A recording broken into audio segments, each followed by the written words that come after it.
भैया B pharma तो कर लिया लेकिन कोई स्कोप नज़र नहीं आ रहा है।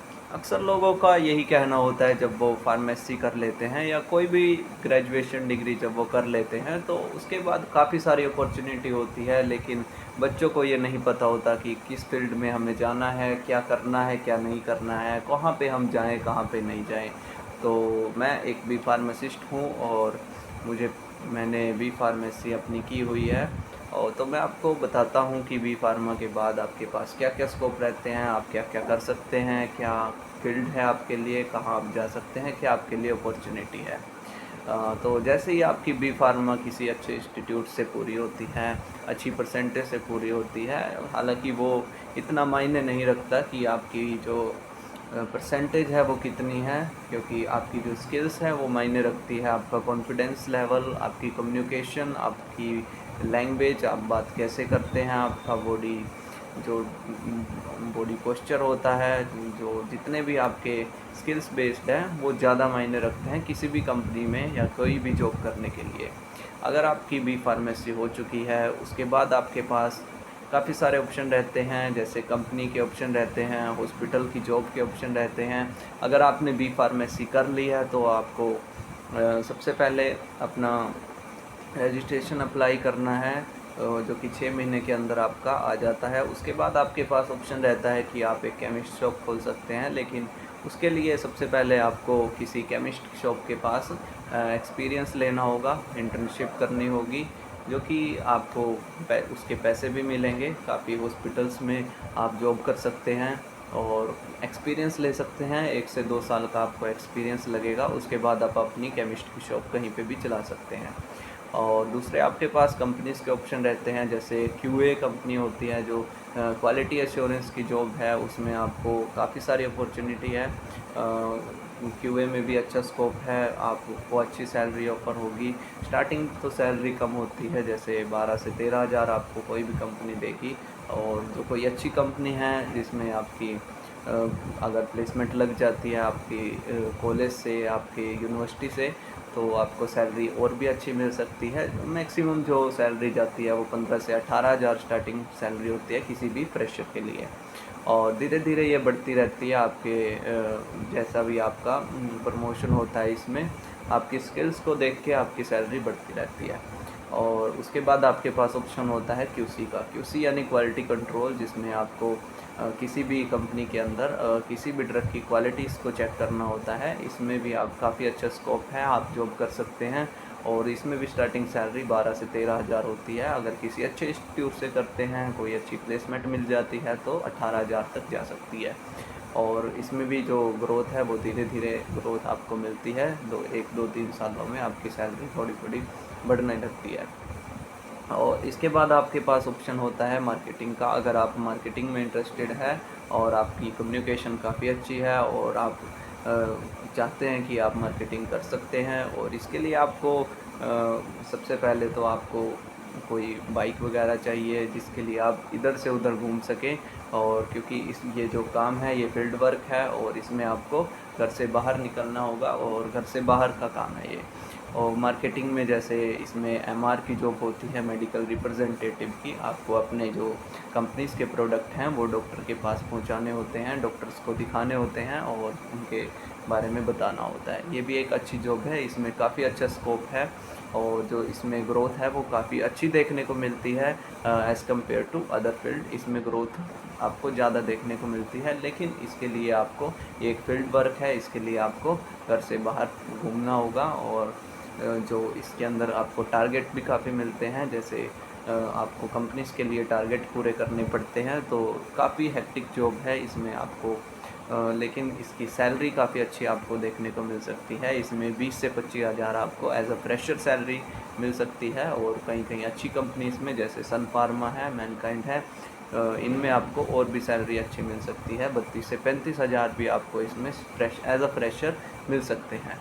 वो डिपेंड करता है आपकी स्किल्स के ऊपर, आपकी कम्युनिकेशन और कैसे आप इंटरव्यू को फेस करते हैं, 4 राउंड को कैसे आप क्लियर करते हैं, वो उसके ऊपर डिपेंड करता है। उसके बाद आपके पास ऑप्शन आता है कि आप किसी हॉस्पिटल की फार्मेसी को ज्वाइन कर लें और वहाँ पे जॉब करें। वहाँ पे भी आपको स्टार्टिंग में 8 से 10 हज़ार आराम से मिल जाते हैं। लेकिन धीरे धीरे ये भी टाइम के साथ बढ़ते रहते हैं। इसके बाद आप अपनी रजिस्ट्रेशन करवा के अपनी केमिस्ट की शॉप चला सकते हैं कहीं पे भी। और अगर आप चाहते हैं कि आपको ये सब नहीं करना है, कोई कंपनी जॉब नहीं करनी है, कोई हॉस्पिटल जॉब नहीं करनी है, तो आप किसी भी टीचिंग लाइन में जा सकते हैं। जैसे आप एम फार्मा कर सकते हैं आगे, अगर आप स्टडीज़ के लिए आगे स्टडी करना चाहते हैं तो आप एम फार्मा की तरफ जा सकते हैं, ये मास्टर्स कोर्स कर सकते हैं। और अगर आपके पास पैसों का इशू है तो आप जीपैट क्लियर कर सकते हैं। जीपैट एक टेस्ट होता है जो जिसमें आपको गवर्नमेंट की तरफ से स्कॉलरशिप मिलती है, और इसके आपकी जो फ़ीस होती है यूनिवर्सिटीज़ की या कॉलेज की, वो गवर्नमेंट की तरफ से पे होती है। लेकिन इसको आपको क्लियर करने के लिए काफ़ी मेहनत करनी पड़ती है। अगर आपका जीपैट एक बार क्लियर हो जाता है तो आपके एम फार्मा का जो भी कॉस्ट होता है वो गवर्नमेंट की तरफ से किया जाता है, आपको स्कॉलरशिप मिलती है। और एक बार आपकी एम फार्मा हो जाए उसके बाद आप किसी भी कॉलेज के अंदर, किसी यूनिवर्सिटीज़ के अंदर अपनी जो टीचिंग है वो कर सकते हैं। और आगे फर्दर से आप अपनी स्टडीज़ में, जैसे पीएचडी किसी को इंटरेस्टेड है करने के लिए, वो पीएचडी भी कर सकते हैं। और आपके पास एक और ऑप्शन होता है, आप फार्मडी कर सकते हैं। जी हाँ दोस्तों, फार्मडी एक कोर्स होता है जिसमें आपको आगे और ज़्यादा अपॉर्चुनिटीज़ मिल जाती है। जैसे अगर कोई रिसर्च वगैरह में जाना चाहता है, किसी को रिसर्च करने की R&D में जाना है, रिसर्च करनी है और दवाइयों के बारे में रिसर्च करनी है, वो फार्मडी की तरफ जा सकता है, जिसको डॉक्टर ऑफ फार्मेसी कहते हैं। बी फार्मेसी करने के बाद ये 3 साल का कोर्स रहता है, इसकी ड्यूरेशन 3 साल की है। अगर आपने बी फार्मेसी नहीं की है तो आप फिर भी ये फार्मडी कर सकते हैं। तो फार्मडी करने के लिए अगर आपने बी फार्मेसी की है तो आपको 3 साल देने होंगे, और अगर आपने बी फार्मेसी नहीं की है तो आपको 12th के बाद ये कोर्स सेलेक्ट करना है, इसमें आपके 5 साल लगेंगे। अगर आप फार्मडी कर चुके हैं तो आपके नाम के आगे डॉक्टर लग जाएगा एज अ सफिक्स। तो ये सारी अपॉर्चुनिटी है जो आपको एक बी फार्मेसी करने के बाद देखने को मिल सकती है। और अगर आप चाहते हैं कि आपको अब्रॉड जाना है, जी हाँ, अगर आपको अब्रॉड जाना है, आपको इंडिया में जॉब नहीं करनी है, अगर आप चाहते हैं भाई मुझे अब्रॉड जाना है, तो आप वो भी कर सकते हैं। काफ़ी सारी कंट्रीज़ हैं जो एज अ इंडिया से बैठ के आप अपना रजिस्ट्रेशन है जो वो इन अब्रॉड करवा सकते हैं। उसके लिए आपको किसी भी कंट्री के लिए जो उनका टेस्ट होता है वो पास करना होगा, और इसमें का हर कंट्री अपना अलग अलग टेस्ट है, जो उनका अलग अलग टेस्ट होता है। जैसे अगर आप आयरलैंड जाना चाहते हैं तो उसके लिए PSI टेस्ट होता है, वो आपको क्लियर करना होता है। उसके लिए काफ़ी आपका 5 से 10 लाख रुपए आपका खर्च आ जाएगा। वीज़ा और वीज़ा कॉस्ट वगैरह सब मिला के आपका 5 से 10 lakh on an average cost हो जाता है। अगर आप चाहते हैं, आप ऑस्ट्रेलिया जाना चाहते हैं, तो ऑस्ट्रेलिया के लिए आपको ओपरा एग्ज़ाम क्लियर करना होता है। ये भी सेम ऐसे ही जैसे आयरलैंड के अंदर PSI होता है, वैसे ही आपको ओपरा एग्ज़ाम क्लियर करना पड़ता है।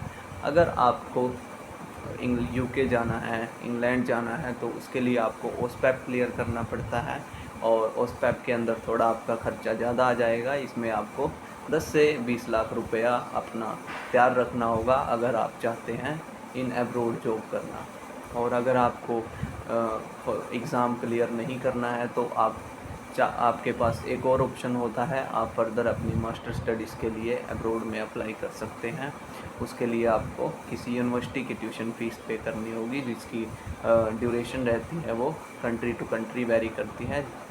यूरोप की कंट्रीज़ में 1 से 1.5 साल ड्यूरेशन रहती है मास्टर्स कोर्स की, और अदर जो कंट्री हैं हमारी उसके अंदर 2 साल तक की ड्यूरेशन रहती है। जैसे ऑस्ट्रेलिया और कनाडा में 2 साल की होती है, और UK और जर्मनी में 1 से 1.5 साल की होती है।